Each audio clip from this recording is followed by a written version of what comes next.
For centuries, Olyndra had been an unshakable empire, a land of powerful kings, victorious generals, and cities that gleamed like jewels beneath the night sky. At its heart stood Vhalgrad, a masterpiece of civilization, a fortress city with walls that had withstood 1,000 wars and towers that seemed to touch the heavens. Within those walls, life never stopped. The grand marketplaces were filled with merchants selling everything from rare spices to forbidden scrolls. Taverns overflowed with the drunken laughter of soldiers drowning memories of past battles. The polished stone streets were lined with dark alleys where secrets were traded for coin. But beneath this illusion of greatness, Olyndra was rotting. The king was a man surrounded by sycophants and traitors. The nobles plotted against each other in lavish halls, while commoners suffered under merciless taxes. The armies that once dominated battlefields were now weakened by internal strife. And while the city indulged in its cycle of luxury and corruption, those who watched from the shadows knew that something was coming. That night, Kael Drakar, a mercenary with no banner, was walking straight into the eye of the storm, into the enemy's den. The moon hung high in the sky as Kael moved through the quieter streets of Vhalgrad, his cloak swaying in the cold night breeze. The air was thick with the scent of wine and smoke, mixed with the expensive perfumes burning in the noble halls. He hated this city, but it paid well. His destination was the mansion of Lord Marthen, one of the court's most paranoid nobles. The man believed someone was conspiring against him, and, to be honest, Kael thought he was probably right. The problem was that when nobles fell, they dragged many others down with them. And Kael didn't want to be one of them. He had done this kind of job before. Get in. Listen. Get out. Eavesdrop on a few private conversations. Figure out who is scheming against whom, and sell that information to the highest bidder. Simple. But tonight, fate had other plans for him. When he reached the mansion, he climbed up the side of the building with the ease of someone who had done it 100 times before. The windows on the upper floor were slightly open. Too easy. Kael slipped inside. The interior was dimly lit by weak torchlight. Silence filled the halls. Below him, the grand hall was bustling with life. The clinking of glasses and the forced laughter of nobles filled the air. But Kael wasn't there for the party. He moved through the dark corridors until he heard muffled voices behind a carved wooden door. He peeked through the narrow opening. 3 men sat at a table. A servant poured them wine, his fingers trembling slightly. He looked uncomfortable. Kael had seen that look before. Someone who was in the wrong place at the wrong time. "Has the king received the letter?" one of the men asked. "Yes," the other replied, "but he still resists." The third man, cold-eyed and composed, smiled. Not for long. There was something wrong about that smile.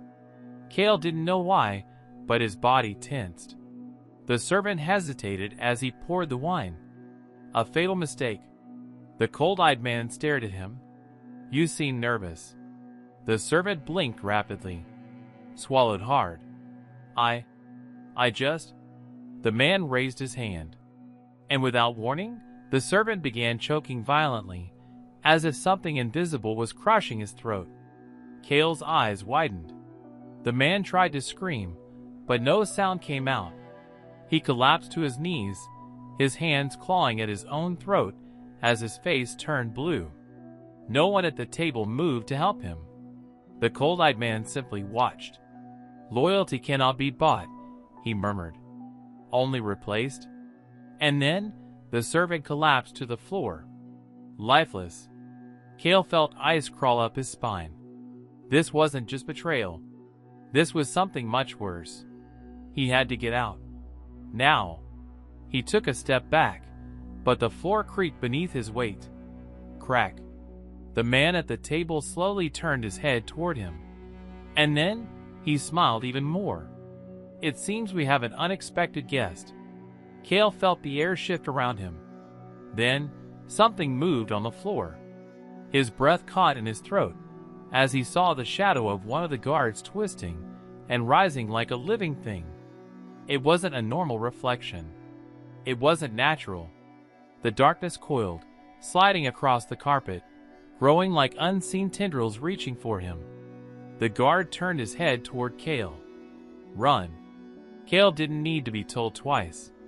He spun and bolted down the hallway, his heart hammering in his chest. Behind him, the cold-eyed man's laughter echoed like distant thunder. Without hurry, as if he already knew exactly where Kael was going. Kael sprinted through the corridors, leaping over furniture, knocking over candelabras, and shoving doors open with force. But the darkness followed. He could feel it. Something was moving with him, slithering through the corners of the mansion, just out of the torchlight. The guards were busy at the party. No one would help him. Kael didn't stop. He couldn't stop. His only escape was the window at the end of the corridor.